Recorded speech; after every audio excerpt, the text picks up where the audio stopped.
एगो एगो जनी बाड़ी हो कहले बड़ी हम तो उनकरा के बहन मानिला बाकी हम उनकरा के मजाक पे उनकरा के हम ना कहले रहे बाकी वो अब ओवर होता तो जब जाने लो ना भाई बोली ना बाकी जब तू खोदबा तो हम खोदो यही हमार बा। अच्छा कहले बड़ी की लब के प्रचार ना करीला तहार कौन कौन प्रचार बेरा मार्केट में चलता केहू से छिपल नहीं की भैया।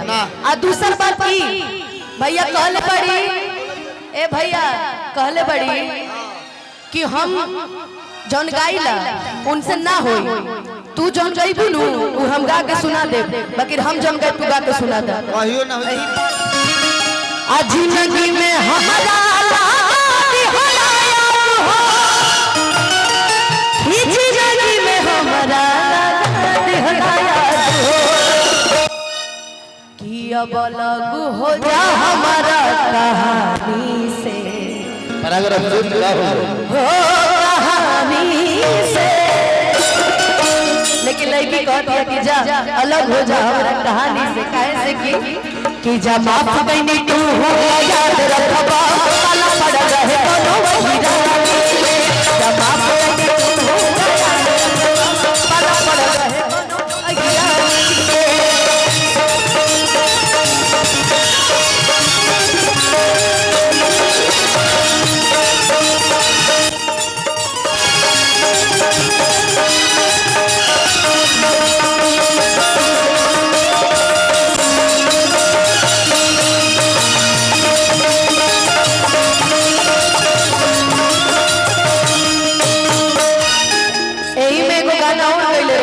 कल कार्यक्रम बा बोलू भैया चले जिला में हमारे साथ ये जानू चले जिला में हमारे साथ ये जानू तनवा धरते बोला छुरी पर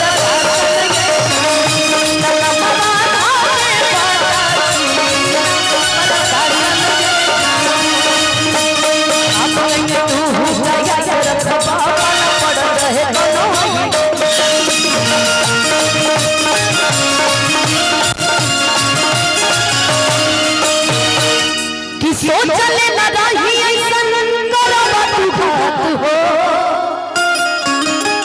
कि धोखा दादाबाजी रानी दोनों एक साथ हो कि धोखा दादाबाजी रानी दोनों एक साथ हो। अब मुकेश भैया गोलू भैया कि अकेले रहो ठीक बदनामी से हो बदनामी से जा अकेले जी लिया बाकी रही कोनो को प्यार में मत पड़ी कहां गई मुकुलवा कहां गई कुछ कह लिया भाई कोनो को प्यार के फेरा मत पड़ी हमनी के रुक रुक बताई समझाई केहू के टोन हमरा के ना बर्दाश्त हो। हेलो एगो बात कहे रुकमा जी हां भैया हम नहीं पूछल गोलू भाई गोलू राजा ए जनता तो हमसे पूछी कि अनुपमा मंच पर आती है तो प्रेम प्रसंग क्यों गाने लगती है क्या मामला है मुकेश जी हम नहीं पूछ रहे जनता जवाब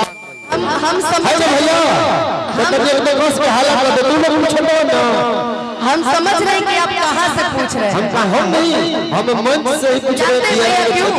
हमार प्रेम प्रसंग हो हमार पब्लिक के नीक लगेला सुनाई कैसे हो हमरा प्यार के बदला में बोलता देले पारू हो कुछ गाइला लो भैया अपना अंदाज में गाइला लेकिन ये जनता जवाब मांग रही थी मैं आपसे इशारे में पूछा कि आप लोग कहते हैं कि अनुपमा जाली तो मंच पर प्रेम प्रसंग काहे कहे लगली मुकेश जी रो मंच पर संचालन करिला कभी माइक के माध्यम से सवाल करम आप पूछम कि जनता जवाब मांगतिया YouTube चैनल वाला भाई कहां है मुझे नहीं पता लेकिन हमने एक सवाल किया और सवाल जनता को की है तो उस सवाल का जवाब आप गाने के माध्यम से दीजिए या सत्य के माध्यम से दीजिएगा या आपके ऊपर है दियरांचल में मैं सवाल किया हूं गंगा के कछा आइए बताते हैं मंच पर गोलू भाई समक्ष है कि दिल टूटला के कवनो होला ना आवाज हो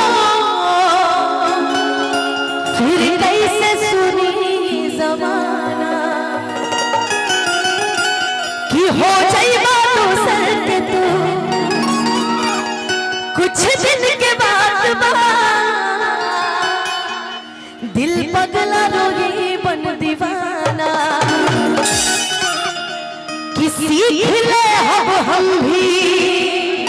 हो सीख ले हम भी गम में हंसे के अदा अब जिए के पड़ी अब जिए के पड़ी तेरी किया तीर में नहीं खुदा तीर में ना प्यार नहीं हाथ के लकीर में नहीं खुदा तीर में जान गई ये हो जा जान गई जा जान गई ये हो जा जान गई जा प्यार नहीं प्यार नहीं हाथ के लकीर में नहीं खुदा तीर में प्यार नहीं हाथ के लकीर में नहीं खुदा तीर में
खेसारी भाई की आवाज में गाना है